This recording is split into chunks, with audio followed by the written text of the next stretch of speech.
All right, so there's a couple new features in DAT that I have access to, and if you have Power DAT, you should have access to as well.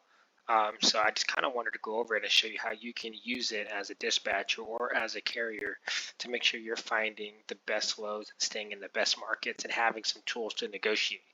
Just to keep in mind, the brokers and shippers that use DAT also have this information, but it could be a tool that you can use to leverage. So um, when you're in here and you're about to search a load and you're looking for a load, when you make your search, so for example, looks like Byrdstown, Tennessee, looking at these states in that zone, one thing you can do is you can go to a market conditions map. And if you click on that, it's going to take you here.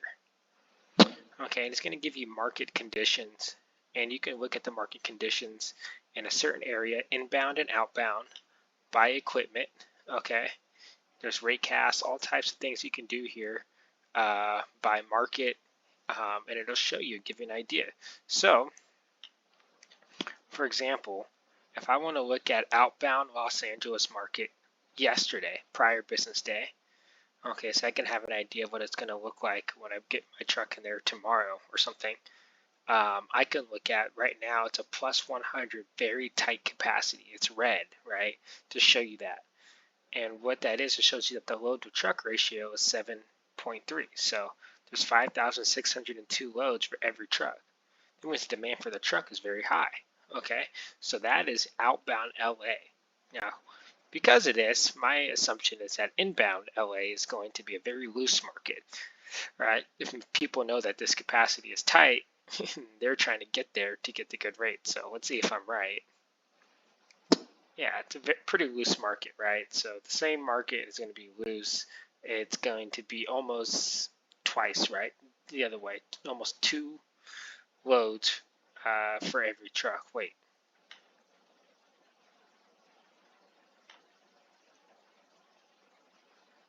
I wouldn't necessarily consider that very loose capacity.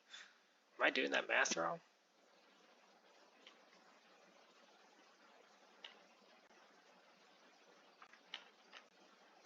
Well, I wouldn't consider that very loose, but there's about 8,000 loads for about 5,000 trucks.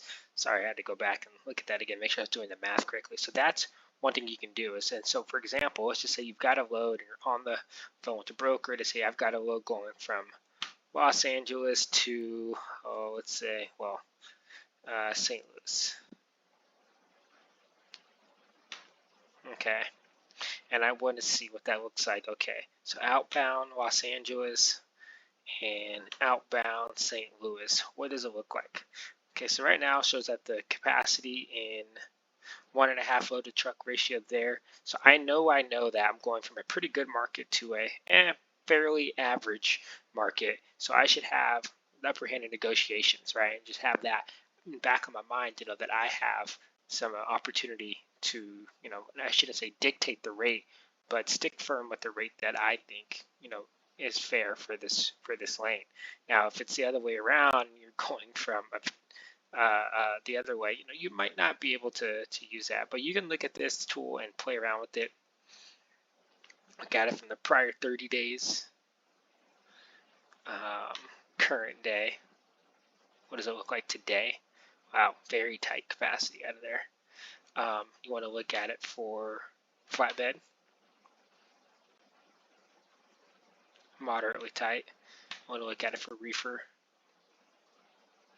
very tight, right? And typically reefer and van kind of run in the same direction. They run parallel with each other, right? So if reefer capacity is tight, then typically van capacity is also going to be tight. But these are just a couple of things to look at in here. There's some other cool things that are going to be coming on right now. I don't have access to it. I don't pay for these things, but the market conditions is a great way for you to have an idea of knowing where you're looking at before you send your truck to an area, and to have negotiations for when you're trying to get your truck out of that area. So hope you guys find those tips helpful. If there's anything else that comes up and you guys want to learn a little bit more about DAT dispatching, feel free to go ahead and leave a comment, and I'll try to answer that question to the best of my ability. Thanks. Have a good one.